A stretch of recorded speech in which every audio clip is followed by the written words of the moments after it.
Allô, mes amis, je pense que tout est OK. J'ai un message de Sarah qui nous salue. Donc, je pense que nous sommes bien diffusés sur Facebook et LinkedIn. Allô, allô, je vais saluer notre invité pour ce deuxième épisode d'éléments différenciants. Allô, à Carole. Merci d'être là. Me voici, me voilà. Alors, du coup, je vérifie si. Alors, logiquement, je nous voyais très bien il y a 2 minutes, donc je pense que ça va continuer. Mais je vérifie quand même. Je vérifie si tout est OK, si tout est OK, et si nous sommes bien là. Est-ce que, euh, est-ce que de ton côté, peut-être que si tu regardes, je pense que tout est OK. On Je nous regarde voit bien. derrière toi, mais je suis à l'écran. Non, non, non, non, c'est sur LinkedIn que je reviens. Je suis en train de rafraîchir. À l'écran, je sais que tu es là, c'est bon. Alors, super. C'est parfait. C'est parfait.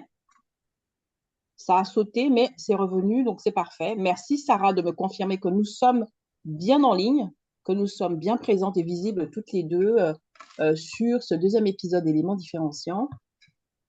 Alors, je me rends compte que, je sais pas, je vais juste fermer cela et nous allons démarrer officiellement. Merci d'être là. Je vais aussi changer mon arrière-plan.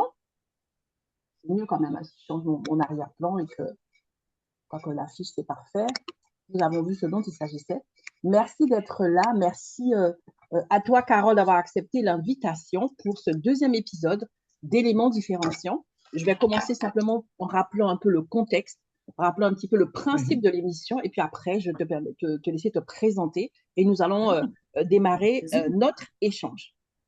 Alors, éléments différenciants, c'est quoi? C'est vraiment une émission qui a pour objectif principal de mettre en avant ce qui fait la singularité, l'unicité des femmes entrepreneurs, donc du réseau Femmes Inspirantes.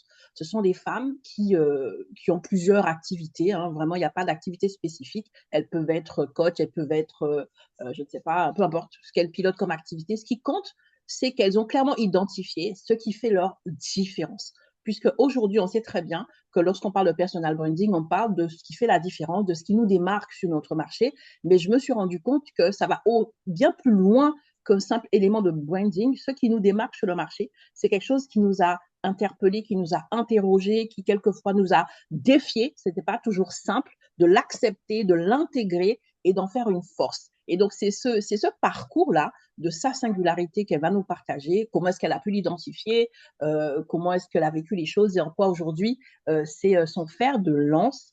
Et peut-être, en tout cas, l'objectif, c'est que les entrepreneurs, hommes et femmes qui nous regardent et qui ont un élément de différence, quelque chose qui peut-être les dérange, les interpelle, qui sentent bien que cette unicité les appelle, mais n'arrivent pas forcément à assumer, ben peut-être qu'à l'issue de cet échange avec Carole, ben vous allez pouvoir vous approprier ce qui fait que vous êtes vous, l'ADN de votre vision, de votre mission, de votre entreprise pour le brandir haut et fort et tout simplement opérer à partir de cette puissance.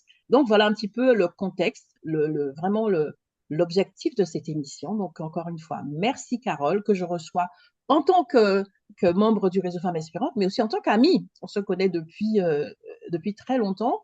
Et donc du coup, euh, je te laisse te présenter à nous pour celles et ceux, ça existe, hein, qui ne te connaissent pas encore.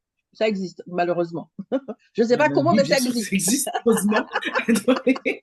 Mais vraiment, heureusement. Et j'en suis très contente. Alors, je suis Carole Carrière. Euh, alors, me présenter, ça va être très rapide. Je suis une amoureuse de l'humain. J'ai appris très jeune à aimer l'humain parce que j'ai eu la chance d'avoir une maman qui nous a toujours montré ce qu'il y avait de bien chez l'autre, même lorsque les choses n'allaient pas, même à travers nos différences et les différences qu'on avait, qu'on était à l'école. Et, euh, et cette différence qu'elle a créée et qu'elle a mis une force en nous en nous expliquant que le fait d'être différent, on avait quelque chose à apporter, une histoire à raconter. Ben, on a grandi là-dedans et ça a fait ma force. Et ça a fait ma force dans laquelle, derrière, j'ai fait des études, j'ai voulu absolument aider les autres, à savoir qui ils étaient réellement. Et aujourd'hui, si je devais me définir en une phrase, je dirais que je suis une révélatrice d'âme. Une révélatrice d'âme, c'est magnifique. Ben, écoute, c'est génial parce que on ne peut plus aligner avec l'ADN de l'émission parce que justement, avec vraiment ce message de ta maman, comme tu le dis si bien, que chaque différence est une histoire à raconter. Et c'est vraiment ça, en fait, voilà. En fait, tu as défini encore une fois euh, euh, cette émission qui est des histoires de vie, de différences à raconter et surtout à apprécier parce que c'est cette différence qui fait notre richesse, la richesse de l'humanité. Alors du coup, euh, euh, si on parle de différence, Oui. oula, le téléphone qui, toutes mes excuses. Si on parle de différence, justement, c'est quoi ces éléments de différence qui ont fait que ta maman euh, a ressenti le besoin de te rassurer, en tout cas de t'expliquer un petit peu la valeur. Donc, c'était quoi les différences pour lesquelles ta maman t'a J'étais une enfant appris très cela? dissipée à l'école quand j'étais petite. C'est-à-dire Mm. qu'une fois que j'avais compris, bah, je mettais le bordel. Je mettais le bordel en classe. Et en bonne maman antillaise, ben, je prenais souvent des raclées. Parce que j'avais des A, mais à l'époque, il y avait des notations en conduite. Et je ramenais des D et des E en conduite en classe. Et ma mère, elle me disait, mais faites cette différence une chance, euh, aide les autres, continue d'apprendre quand tu as compris, va au-delà, et ainsi de suite. Et en fin de compte, quand je lui demandais de m'acheter des BD dans la bibliothèque, elle me disait, il y a déjà tout ça que tu n'as pas lu, donc ce serait bien que tu commences déjà à lire ces livres-là. Et puis un jour, on verra si je t'achète des BD.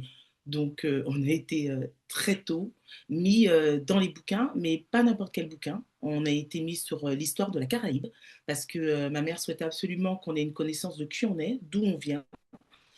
Donc, la connaissance de la Guadeloupe, de la Caraïbe, et ainsi de suite, on l'a eu.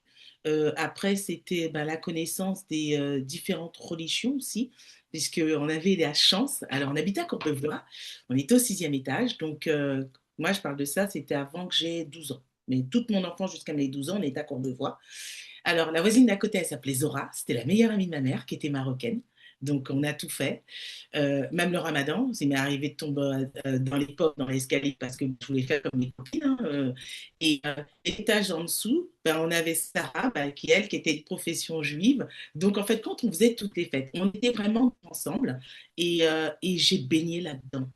J'ai baigné là-dedans et on n'était pas dans les différences, on était dans la découverte à chaque fois de l'un et des autres.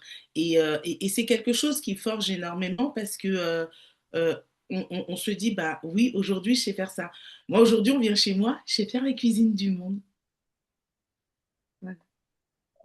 Mais c'est génial. Cuisine du monde, ça veut dire que, enfin, moi, je crois que ça va beaucoup plus loin parce que c'est un regard sur le monde que tu as intégré dans tout ce que tu fais, en fait, hein. Donc, moi, je note, c'est Oui. bien que tu puisses aussi dire que ta maman t'a vraiment incité à lire des ouvrages sur la Caraïbe, puisque je précise aussi que tu es Mhm. présidente de la région Outre-mer du G100, donc le club mondial du G100. Donc, c'est vraiment pas seulement la graine que ta maman a plantée, c'est ce que tu continues d'arroser aujourd'hui dans cette passion, cet intérêt vif pour le développement des Outre-mer. Et justement, comment est-ce que toutes ces différences depuis que tu es toute petite, donc on le voit dans tous ces échanges avec, quand tu parles de ces religions, donc c'est des univers différents, c'est des cultures différentes, c'est des Mhm. approches différentes. Donc, intégrer tout cela pour pouvoir ensuite bâtir quelque chose qui t'est propre. Donc, quel a été le résultat? En quoi aujourd'hui tu sens que ça t'a nourri, tu sens que ça t'a vraiment consolidé? Ben, ça m'a nourri parce que ben, dès qu'on était petit, ben, nous, on a été les premiers quand il y a eu la création des Restaurants du Cœur à y aller, à aller aider. Et c'était avant que ma mère décide, comme toute folie de parents, de devenir propriétaire et qu'on quitte la région parisienne. Mais, mais on a eu cette chance de commencer à aller vers l'autre, de préparer les choses. euh, et à l'époque, c'est vrai que ça se fait toujours. Il y a les maraudes, il y a tout. Mais à l'époque, comment expliquer ça? C'est que on avait Zora qui faisait les soupes et on était là, on transportait carrément on les mettait dans le coffre et puis on allait faire la soupe pour les gens. Et et c'était hyper important pour moi. Et au fur et à mesure que j'ai commencé à évoluer, j'ai grandi, je me suis dit, OK, je me suis cherchée dans les différents emplois que j'ai eus euh, jusqu'au dernier où j'avais quand même plus de 80 personnes et, euh, et j'étais toujours dans ce mode justicier. J'avais la cape, quoi. Dès que quelqu'un allait pas bien, il fallait que j'aille le sauver et ainsi de suite. Et à un moment donné, tu dis non, il faut que tu sauves différemment, que ça a un impact et que derrière, ça puisse servir aux autres et que ça puisse servir différemment. Et à partir de là, tu commences à avoir des engagements, tu as de plus en plus d'engagements associatifs. Moi, je suis dans l'associatif maintenant depuis plus de 30 ans. Euh, on a fait la création du Noël des enfants au CHU de Pointe-à-Pitre. Ça a été la plus grosse épreuve. Euh, Ça a vraiment été la plus grosse épreuve. Parce que c'est réaliser le Noël des enfants. Entre Noël et le jour de l'an, et les enfants, ils rentrent chez eux, même s'ils ont un, ils ont énormément de médicaments, ils ont un lourd traitement. Ceux qui ne rentrent pas, c'est ceux qui malheureusement ne verront pas le nouvel an. Et nous, on a mis en place ce nouvel an-là avec des super femmes et ça existe toujours en Guadeloupe, ça continue, ça perdure. Et sincèrement, j'aimerais que ça existe dans tous les hôpitaux parce que c'est un moment de vie, de joie et même le regard des parents sur une émotion, un sourire de leurs enfants avant qu'ils ne partent. Et c'est quelque chose qui est complètement différent. On a des clowns, on a tout, on a des artistes qui viennent chanter. Et c'est vraiment merveilleux. Et quand tu commences à faire ce genre et tu crées ce genre d'événement, bah après, ouais, tu l'as dit la dernière fois, ah, comme qu'on ne peut pas m'arrêter, mais c'est pas ça, c'est qu'après, tu regardes, tu réfléchis sur pas mal de choses. Donc après, ça a été la course sur les traumatisés crâniens qui avait lieu en France. Que j'ai pu mettre en place en Guadeloupe parce qu'il était important d'en parler, parce que traumatisé crânien, ça peut nous arriver à tous, ça peut être le coup du lapin dans une voiture et ainsi de suite. Il y a comment derrière on reprend le travail, comment on a accepté au niveau du travail, toutes ces choses-là. Et puis le cancer ça fait longtemps, ça fait très longtemps que je suis dessus. La drépanocytose. J'ai été à l'instar des courses Guadeloupe, Martinique, Guyane sur la drépanocytose, organisation pour lever des fonds, travailler avec l'EFS pour qu'on ait ces fameuses pochettes de sang pour les enfants qui permettent d'enlever les douleurs qui sont indispensables. Euh, et puis après, les études de ma fille faisant, j'arrive sur Paris et on m'embarque au Togo et après, il se passe encore plein de choses. Donc oui, c'est des Je vais choses qui rebondir sur le n'arrêtent pas. Togo. Je le savais. Tu le savais. Parce Bah qu'en oui. fait, c'est vrai que j'ai fait un post là-dessus, mais en fait, je vais brièvement donner le contexte. Et d'autant plus que dans ce que tu viens de nous confier, Mm. j'ai compris. J'ai compris en fait quel était ton moteur, justement, tu fais de ton élément différenciant qui est cette passion de se tourner vers l'autre, de tendre la main, d'apporter des solutions et des réponses là où il y a le chaos. Donc c'est ça en fait ton élément différenciant. Mais là où Bien sûr. certaines personnes peuvent le voir comme une faiblesse ou bien ça peut être peut-être quelque chose qui est très lourd, toi tu le vis avec légèreté et tu en fais une force parce que c'est ça, en fait, ton socle. Et donc, quand je t'ai connu, et c'est vraiment, je vais faire le lien tout de suite après, donc c'était en 2020, dans le cadre d'un événement que j'organisais pour le réseau Femmes Inspirantes, donc c'était le sommet Weiji KZ, donc du rebond entrepreneurial féminin. Mon truc, c'était de me dire qu'on vient de finir le premier confinement, il n'y a que des trucs négatifs, on voit que la France s'effondre, le monde s'effondre, alors que moi, mon entreprise, c'est là qu'elle a appris son élan. Et je connais plein d'autres entrepreneurs qui ont transformé le désert, le chaos en oasis. Et c'est ces femmes-là à qui je voulais donner la parole. Et toi, justement, tu as fait partie des panélistes parce que tu étais au Togo là-bas,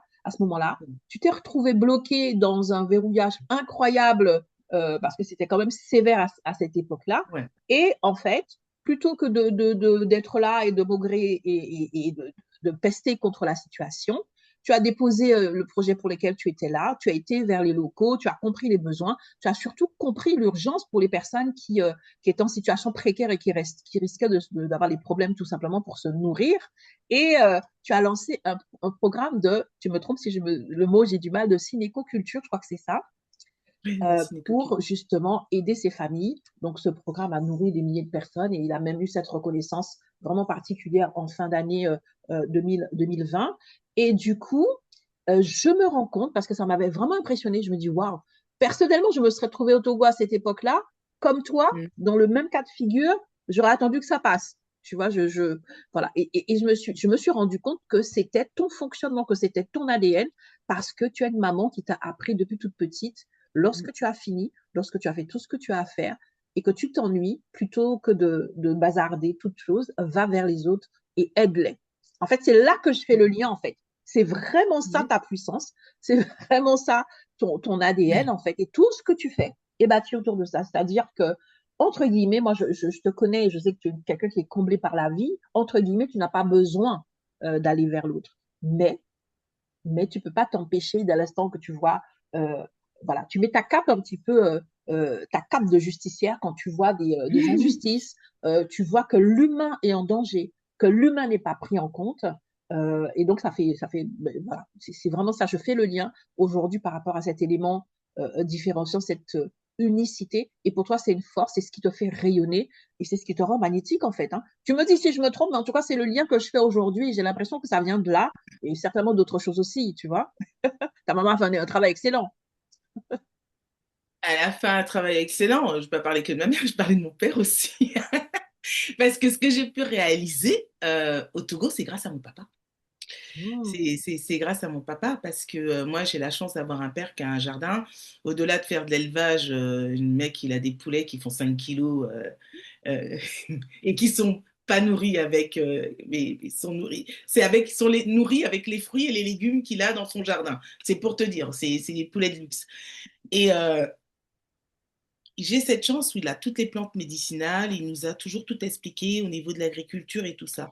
Moi, je me retrouve bloquée au Togo parce qu'à la base, j'y vais pour une mission. J'y vais pour une mission où, mais avant de commencer, j'ai d'abord dire bonjour à tous les Togolais.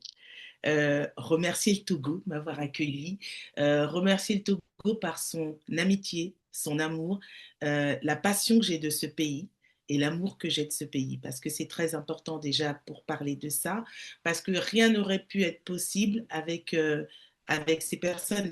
Et comme tu le sais, chaque réussite est collective. Tu sais, tu as beau écrire un projet, il peut être réalisable seulement si tu es bien entouré et que les personnes prennent conscience également. Je me retrouve bloquée au Togo parce que je vais pour un événement, je suis le dernier avion. J'ai appelé l'ambassade de France juste avant pour savoir si on allait être bloqué. On me dit que non. L'avion est atterri, il y a l'armée et on me dit c'est le dernier avion, on ferme l'aéroport. Donc le projet tombe à l'eau. Euh, c'est la Covid, donc là, on se rapproche au niveau de la, je me rapproche au niveau de la Croix-Rouge et tout ça pour vous dire, mais au niveau des enfants de rue, comment ça se passe? On m'explique qu'on va faire des réunions pour expliquer aux enfants de rue comment faire les gels hydroalcooliques et ainsi de suite. Il y a eu un élan de solidarité de ce pays qui était énorme. Et du coup, moi, bien évidemment, je me retrouve dans le bail parce que moi, je me suis dit, ouais, moi aussi, j'ai envie d'apprendre à faire le gel hydroalcoolique sans avoir du vrai gel hydroalcoolique, comme on peut le faire. Et, euh, et de là, ben, je me retrouve un après-midi où j'appelle le ministre de l'Agriculture, parce qu'à l'époque, je travaillais avec lui sur différents projets. Et je lui dis, comment on fait, étant donné que toutes les communes sont fermées, euh, comment on fait pour ceux qui peuvent pas manger? Et il me dit, écoute, Carole, il y a déjà plein de problèmes. Euh, Toi, tu es là, viens pas me rajouter un autre problème. Et j'ai écrit, j'ai écrit durant toute la nuit. Mais j'ai pas seulement écrit parce qu'au moment où j'écrivais, bah, il fallait que je me dise, ouais, mais je trouve où l'argent pour ça, je trouve où l'argent pour ça, et ainsi de suite. Le lendemain, j'ai présenté le projet, il m'a dit, OK, il m'a dit, bah, si tu trouves les investisseurs et tu trouves les personnes, ben, c'est OK. Donc, à partir du moment qu'il y avait le OK, et là, il faut dire, parce que c'est là, c'est très important, quand tu as le OK du gouvernement, que tu as la présentation du projet sur ce que ça va apporter, et ainsi de suite, ça fonctionne. Puis derrière, il y a cet appel à des amis qui ont des terrains où là, je leur dis, bah, écoutez, c'est la Covid, les terrains, vous en faites rien.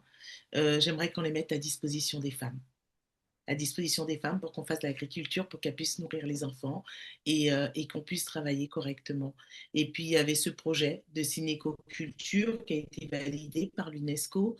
Et ben, on a fait venir le professeur du Burkina Faso pour qu'ils puissent former les femmes. Et on a pu former 154 femmes. On les a formées à faire très exactement, on a fait 34 légumes différents. On a fait également des fruits. Euh, et ce qui a été merveilleux, c'est qu'on a tellement produit qu'on a eu un excédent de 30 tonnes de légumes, ce qui nous a permis de les donner pour les écoles, qui a permis de former les mamans cantines parce que bien évidemment, quand on fait des légumes, les enfants, ils n'ont pas les habitudes de les manger. Et puis c'est surtout que j'étais pas à Lomé, j'étais à Sautoubois, j'étais en pleine campagne à 700 km. J'étais pas loin du Burkina. Et, et là, ça m'a permis également de voir également les relations humaines et les vraies relations humaines. Euh, le Togo m'a profondément changé, mais vraiment. Le Togo m'a profondément changé parce que lorsqu'on regarde une femme, on regarde une femme en se posant la question, est-ce qu'elle va être une bonne mère? Est-ce qu'elle est capable de porter les enfants? Et est-ce qu'elle est capable de porter l'éducation qu'elle va donner aux enfants? On n'est pas sur un physique, on n'est pas sur un statut. Et ça, c'est très important. Je pense que c'est des notions qu'on a oubliées. Et c'est des notions qu'on a oubliées, qu'on retrouve en France sur certaines familles et ainsi de suite. Mais malheureusement, ça se perd de plus en plus. On est plus sur du paraître et toutes ces choses. Et moi, j'ai été dans le vrai. J'ai été dans le vrai durant toutes ces années. J'ai eu les pieds dans la boue, j'ai tout eu et j'étais hyper heureuse. Et il y a une chose qu'il faut savoir, lorsque vous êtes dans un pays où malheureusement il y a la faim et que il m'est arrivé de voir le matin en partant des enfants qui se battent entre les chèvres et les cochons pour fouiller dans la décharge, moi je pense que c'est des choses qui ne devraient pas arriver. C'est des choses qu'on doit Mm. refuser. C'est des choses avec lesquelles on ne doit pas vivre.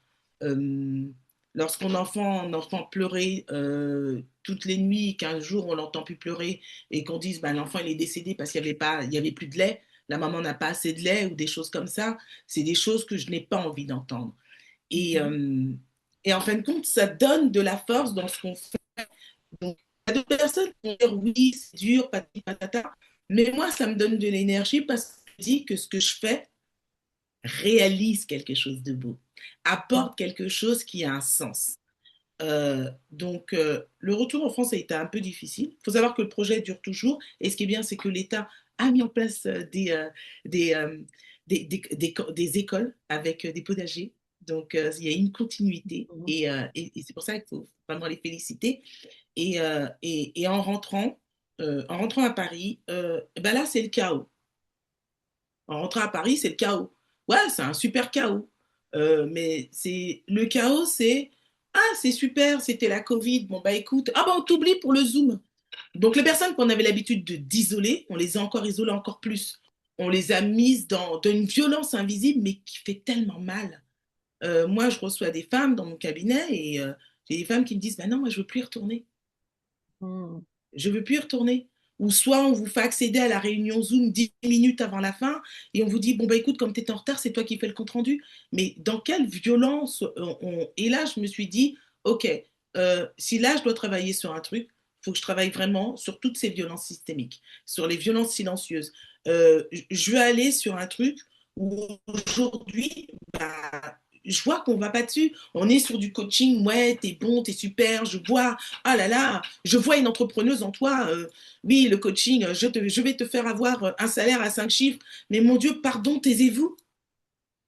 Taisez-vous qu'on les chasse, ces gens-là. On devrait même fermer leur compte. Parce que on est en train de faire de la communication, de faire des choses sur la fragilité des gens. Mhm. Et avant tout, une personne, lorsqu'elle est victime de violence, et c'est pas seulement les coups, on peut être belle, et être meurtri, être détruit à l'intérieur. On peut avoir le plus beau sourire et être complètement détruit. Et, euh, et là-dessus, je pense qu'il y a un travail à faire, même lorsque c'est sur de la reconversion professionnelle.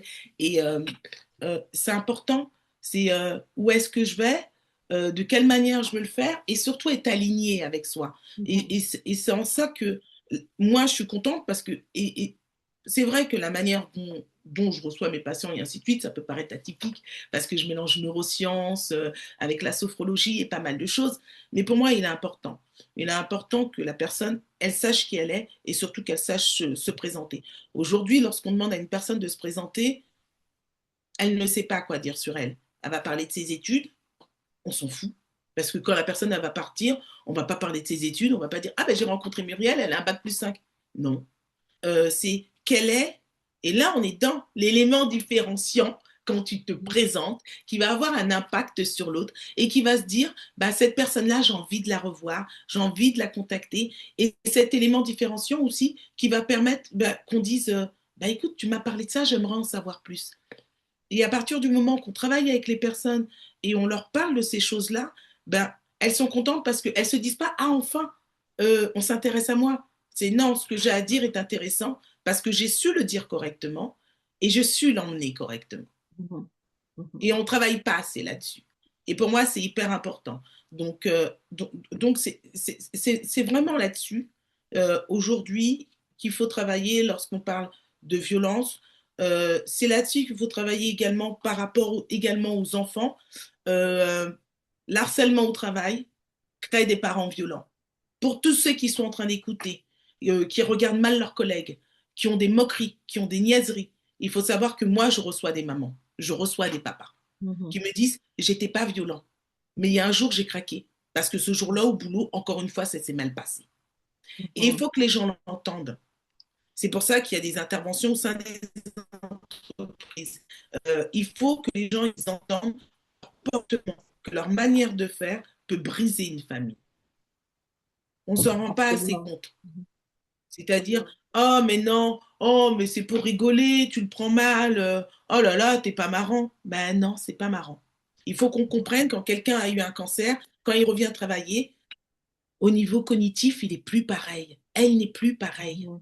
C'était une secrétaire, elle allait super vite, elle était vive, mais quand elle revient, il lui faut du temps, il faut de la Absolument. réadaptation. Eh ben, il va falloir réfléchir comment on raccueille cette personne au sein de l'entreprise. Est-ce qu'il ne faut pas, peut-être derrière, bah aussi qu'elle fasse une formation, une reconversion pour aller vers un poste où pour le moment, bah, ça ira mieux et que ce Mhm. sera adapté à comment elle est Absolument. aujourd'hui physiquement et physiologiquement. Et ça, c'est hyper important. Et tout ça, ça fait partie de toutes ces violences systémiques dont on ne parle pas. Mhm.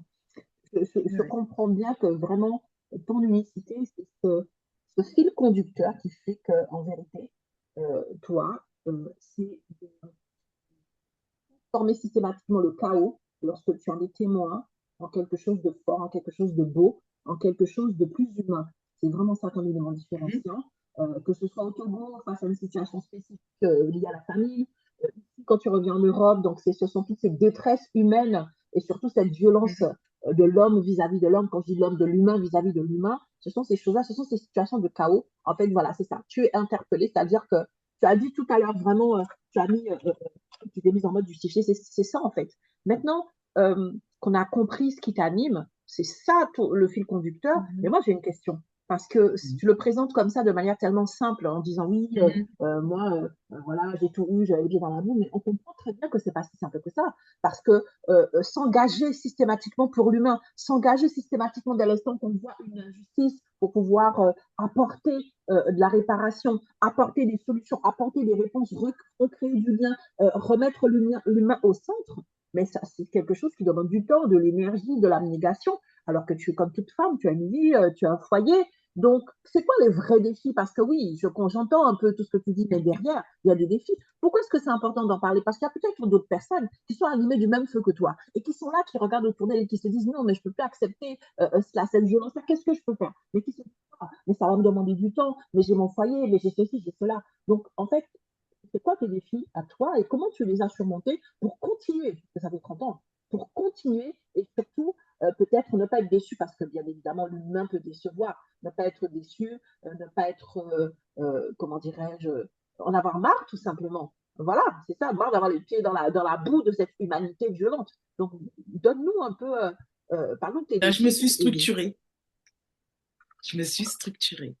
Je me suis structurée. Parce qu'à partir du moment bah, que tu vas et à un moment donné, tu as besoin de te structurer. Parce que un coup t'es là, un coup t'es là, un coup t'es là. Et à un moment donné, ça a besoin d'une structure. Et avec au-delà de la résilience, France Outre-mer, là, j'ai mis ma structure, j'ai structuré les choses où là, Mhm. ben, on parle directement de la femme, de l'enfant, on parle de toutes ces violences systémiques, on parle de la reconversion, le retour à l'emploi de ces femmes et ainsi de suite, parce qu'il faut à un moment donné s'arrêter. On parle également de la monoparentalité, on parle de toutes ces choses qui sont très importantes.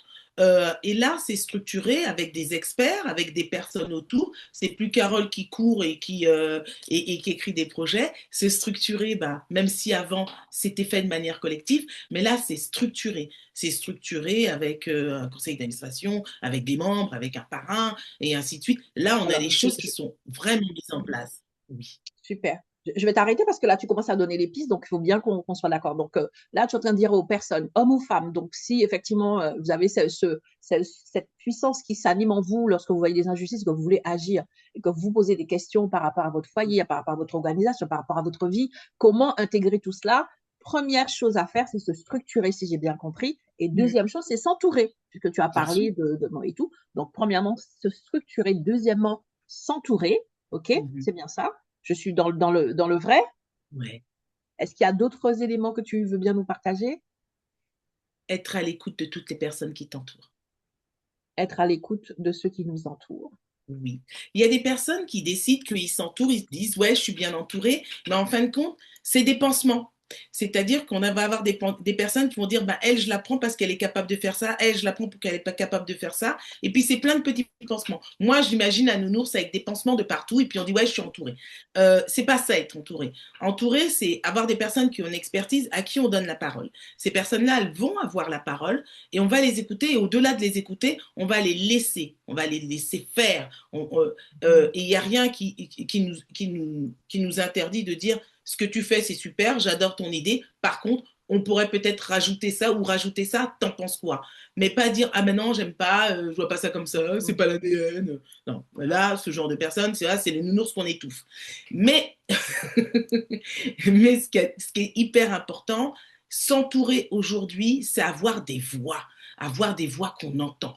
C'est des personnes qui vont venir, parce que les personnes, elles viennent, quand on s'entoure, c'est des personnes qui croient, qui partagent notre idée, donc qui partagent notre ADN. Et à partir du moment que cette personne, elle partage ton ADN, c'est que derrière, elle a des choses à dire également et des choses à partager. Et parce qu'elle veut que ça grandisse. Donc, et si on lui laisse pas la parole, on lui laisse pas le libre cours pour faire les choses, jamais ça va grandir.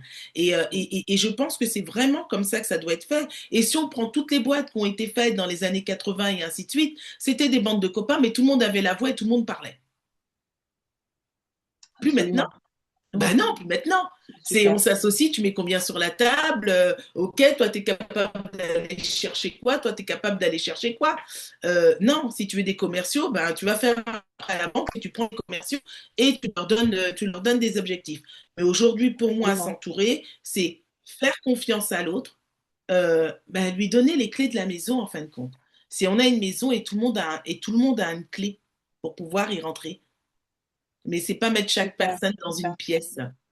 Absolument. Ça me fait penser un petit peu à cette phrase de Steve Jobs qui disait quel était l'intérêt d'embaucher des personnes, comment dirais-je, experts dans leur domaine pour leur dire quoi faire. Donc, c'est un peu ça. Et donc, c'est génial. Donc, on a vraiment euh, ce fil conducteur en trois étapes pour pouvoir relever les défis. Euh, Mm. euh, on est en train d'approcher de la fin de notre échange. Moi, j'ai une question parce que dans tout ça, tu parles de ce que tu as réalisé, mais dans ces 30 ans, forcément, il y a des choses que tu n'as pas pu faire, des choses qui t'ont déçu, des choses que tu as peut-être ressenties comme un échec. Alors, j'aimerais bien que tu nous partages peut-être un exemple de ce type et surtout comment tu as pu rebondir pour garder la flamme et ne pas laisser justement les échecs te déstabiliser et te freiner dans ta course. Quand tu Peut-être que tu n'en as avances, il y pas a eu des du gens tout, que hein? tu perds. Ouais, ben Comment? non, faut arrêter les bêtises quand même. On n'est pas là pour ça. Non, quand tu avances, il y a des gens que tu perds. Il y a des gens que tu perds. Au départ, je le vivais mal. Faut savoir que la première personne que j'ai embauchée, je m'en souviendrai toujours, la première embauche que j'ai faite, j'embauche une fille en tant qu'assistante et au bout de 3 mois, elle me dit, je raccroche, je viens de décrocher un contrat et elle me regarde, elle me dit, je démissionne. Et là, je la regarde, je lui dis pourquoi? Et elle me dit non, là, il y a trop de travail. Moi, je ne peux pas suivre. Dès que tu prends le téléphone, tu décroches un contrat, donc je préfère démissionner. J'ai été traumatisée. J'ai pu embaucher. C'est violent, c'est quand même violent. Quand tu parles de violence tout à l'heure, c'est quand même violent. Alors, c'est super violent. Et après, derrière, oui, j'ai eu des gens qui sont venus, des gens qui sont partis. Euh, et, euh, et au fur et à mesure, c'est là que j'ai appris à laisser de la place. C'est là que j'ai appris à déléguer aussi. Et je me suis rendu compte que, oui, et comme beaucoup de personnes le disent, je réfléchis vite, j'avance très vite. Et il y a des fois, il faut que je mette un coup de frein et que je me mette à la hauteur de celui que j'ai laissé au feu rouge parce que je suis déjà au milieu de l'autoroute. Voilà. Donc, lorsqu'on a des capacités intellectuelles et cognitives qui sont au-delà de la norme, il faut savoir s'arrêter. Ce qui fait que j'ai perdu des amis. Après, il y a des personnes, des mauvaises personnes qui vont dire oui, mais c'est que c'était pas une vraie amie, c'est que nanana, ça t'a rendu service. Non, parce que c'était des gens que j'aimais profondément et que je pense qu'à un moment donné, dans ma course, dans ma manière d'avancer, bah, eux se sont sentis perdus et ils ont préféré rester à leur niveau à eux. Ça a été violent pour moi parce que ça a été la perte de deux amis, de deux femmes que j'aimais énormément. Euh,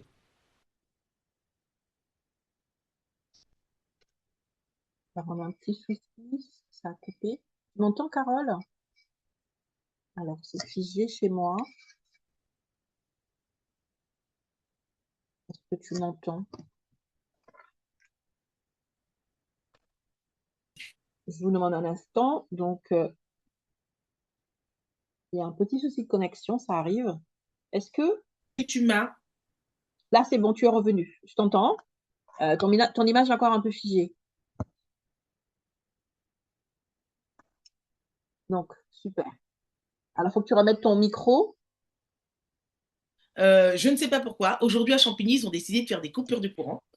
Donc, Mais je suis t'inquiète, hein, t'inquiète, t'inquiète. On est sur la fin, on a vraiment eu l'intégralité. on Donc, est tu étais sur en la train de fin, parler mais enfin bon, voilà. de ces deux personnes, de ces deux amis que tu as perdus en chemin en disant que voilà, que c'était quelque chose que, voilà, que Oui, tu as très mal on, vécu. on perd des gens et après, il y a aussi, euh, il y a eu ça.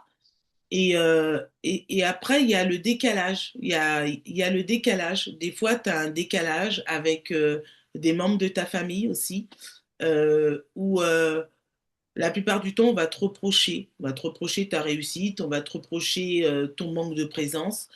Mon papa m'a longtemps reproché mon manque de présence. Bon, aujourd'hui, ça va mieux. On va dire, il est guéri. Il en- je crois qu'il en a marre. Donc, mais par contre, j'ai la chance que tous les jours, il m'envoie un verset de la Bible pour me rappeler qu'il est là et qu'on est tous là et qu'il faut se rallier à l'essentiel.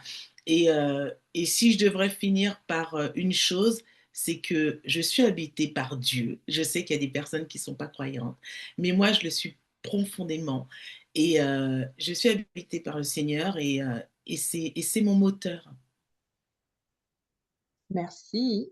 Ouais, C'est vraiment merveilleux. En tout cas, tu vois, c'est un mot de la fin qui est très, très puissant et qui peut expliquer beaucoup de choses. Quand tu dis que c'est ton moteur, ça va au-delà de ouais, tes peurs, de tes doutes. Et j'aime beaucoup aussi ce que tu dis par rapport à ces personnes peut-être qui souffrent de ton manque de présence parce que tu es engagé à mm, fond dans ce que tu vas accomplir et tu as dit que tu crois qu'il est guéri. Et donc, c'est une façon de dire que ces personnes qui souffrent de ta présence, c'est de leur responsabilité de se guérir, en fait. Et je trouve ouais, ça très intéressant pour mm, t'empêcher un petit peu de culpabiliser à tort et à travers. Donc, vous qui m'entendez, donc si vous êtes engagé dans ce qui vous anime et que les proches vous font des reproches, laissez du temps au temps et comprenez que c'est à eux de guérir. C'est pas à vous d'arrêter votre mission. Et j'aime beaucoup. Il est 13h12, il nous reste encore 2 ou 3 minutes. Nous avons été rejointes par Étienne Martelly, qui est aussi membre du réseau Femmes Inspirantes. Et donc, Étienne, est-ce que tu as des questions pour Carole? Est-ce qu'il y a des éléments précis que tu aimerais partager avec Carole? Tu peux ouvrir ton micro et allumer ta caméra pour nous en faire part.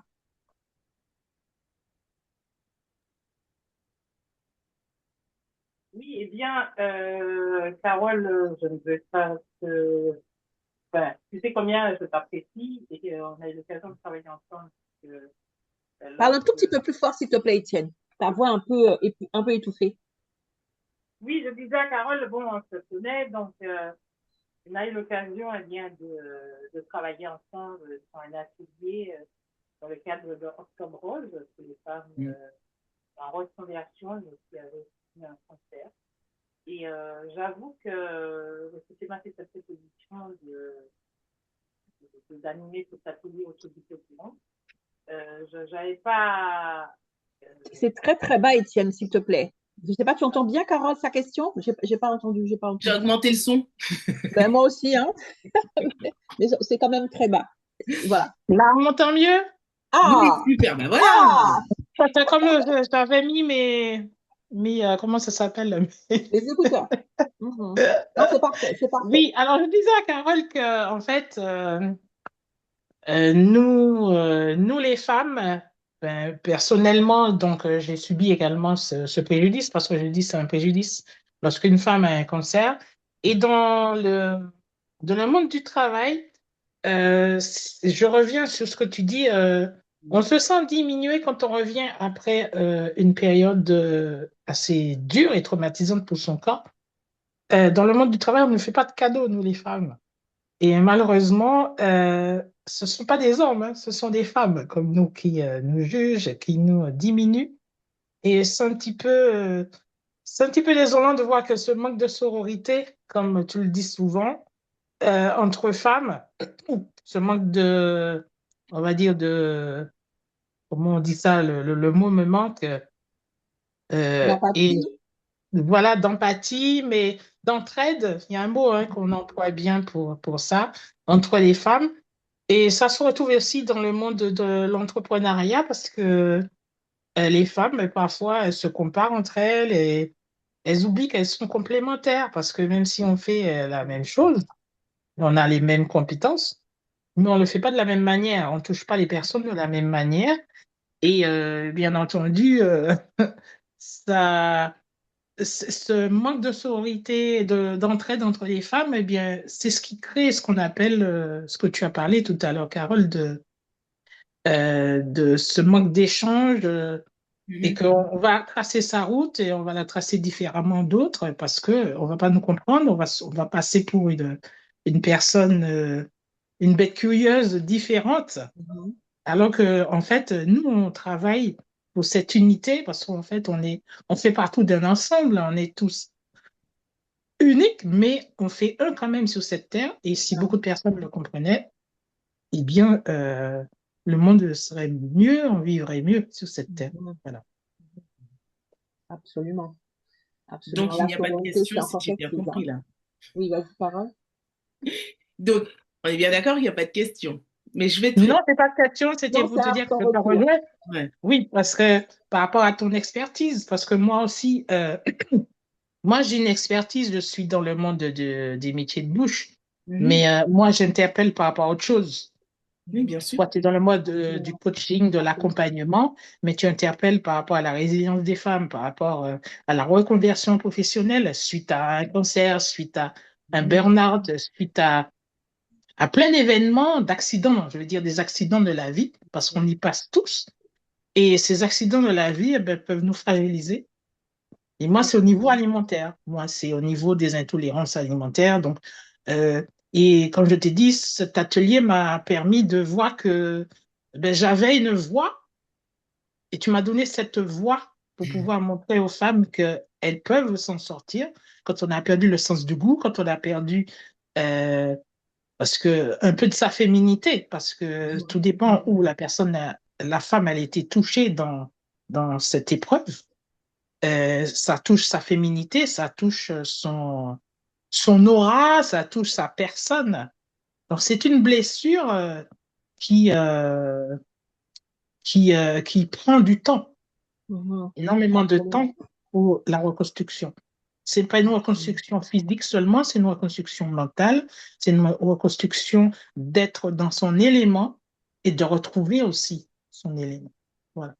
Et moi, la question que je te Absolument. pose, c'est comment tu Oui. fais bon, tu en as parlé un peu, mais comment tu fais pour rebondir après des coups comme ça, voilà. Alors, comment je fais pour rebondir? Alors, ce qui est génial, et c'est bien que tu en parles, c'est-à-dire que quand il y a des coups, ben, moi, je suis dans la réflexion.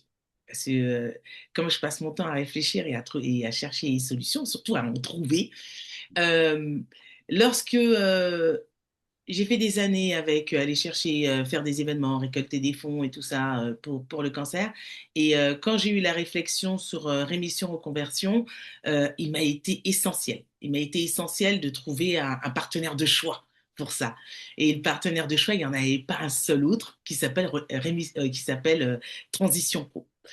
Transition Pro, pourquoi? Bah parce qu'eux, ils sont sur la reconversion professionnelle, ils sont sur l'aide à la formation et ainsi de suite lorsqu'on se pose des questions sur notre parcours et également sur tous les accidents de la vie. Et quand j'ai contacté le directeur Île-de-France, Stéphane Masse, et je lui ai parlé de ce projet, comment vous dire qu'il ne s'est pas passé une seconde avant qu'il me dise oui. Ça a été oui, un grand oui. Et, euh, et après, derrière, ben, j'ai contacté Muriel. Et Muriel, je lui ai dit oui, j'ai cet événement-là. Elle me dit oui, on va le mettre dans le réseau Femmes Inspirantes. Et derrière, il y a toutes les filles qui se sont mobilisées, dont Étienne. Et Étienne, je tiens encore à te remercier parce qu'il était important que tu fasses ton atelier, un super atelier autour du potiron. Et là, on a parlé de la perte du goût. La perte du goût lorsqu'on a le cancer et comment on fait pour retrouver le goût et toutes ces choses, les intolérances alimentaires. Et, et, et, et c'est juste envie de vous dire que c'était la première édition et qu'on a déjà la date de la deuxième édition, que la deuxième édition, c'est le 26 octobre à la Maison de la Reconversion dans le 10e à Paris chez Transition Pro et que cette deuxième édition, on va en faire encore plus. On va en faire encore plus pour les femmes, pour les enfants, parce que c'est pas ouvert qu'aux femmes, mais c'est ouvert également aux hommes, parce que les hommes aussi ont le cancer du sein et il est important, ça nous a permis de faire une campagne là-dessus. Et parce que lorsqu'on a parlé de reconversion, on s'est dit on va parler de reconversion, mais on va parler de cette rémission, mais pas seulement de la femme, mais de l'homme aussi. Parce que l'homme aussi meurt du cancer du sein. Et il est important de parler de cet événement parce que chaque personne va pouvoir venir parler, avoir des ateliers sur du coaching, surtout de la photothérapie. C'est une journée qui est dédiée à toutes les personnes qui sont en phase de se poser des questions, et même si elles ne sont pas en phase de se poser des questions, mais qu'elles viennent et qu'elles se fassent du bien. Parce que pendant 8 heures, on s'occupe d'elles, elles sont massées, elles sont chouchoutées, et c'est notre manière à nous de dire, ben, on est là pour vous, et surtout à Transition Pro de dire, ben, on n'est pas là que sur une journée, on est là tout au long de l'année, parce qu'il y a toute l'équipe de Transition Pro, ils sont là, et, euh, et, et là, on parle de partenaires, et c'est les partenaires que j'ai au sein de l'association aujourd'hui. Et c'est des personnes qui sont profondément humaines et qui apportent de l'amour. Super. Merci beaucoup, Carole. Avant de regarder un petit peu et conclure, s'il y a des questions au niveau de LinkedIn, puisque j'ai accès à LinkedIn, je n'ai pas accès à Facebook. En tout cas, ce que je retiens, c'est que ta réponse face aux déceptions de certains comportements, c'est tout simplement revenir à ce qui t'anime, aller plus loin dans ce que tu fais, donc ne pas te laisser distraire. OK? Donc vraiment, merci beaucoup. Alors, si vous êtes animés vous aussi comme elle l'est, Carole, si vous avez aussi des choses à partager comme, au monde comme elle le fait, ben, je vous invite à rejoindre son association, donc au-delà de la résilience France Outre-mer, qui est aussi un think tank pour pouvoir ben, tout simplement œuvrer à ses côtés, donc dans un cadre structuré. Donc on a bien noté structuré, là où vous êtes bien entouré et surtout votre voix va pouvoir porter. Donc j'ai mis le lien en commentaire pour que vous puissiez la rejoindre.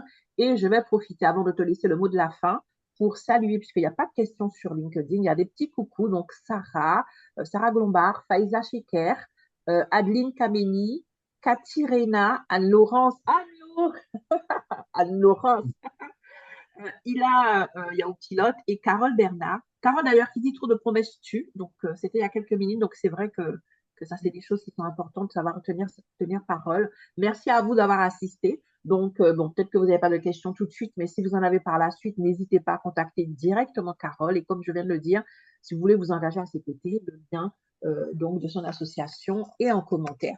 Carole, il m'a donné un petit peu débordé, mais c'est pour la bonne cause. Je vais te laisser pour le mot de la fin, si tu veux bien. Le mot de la fin, il va être simple.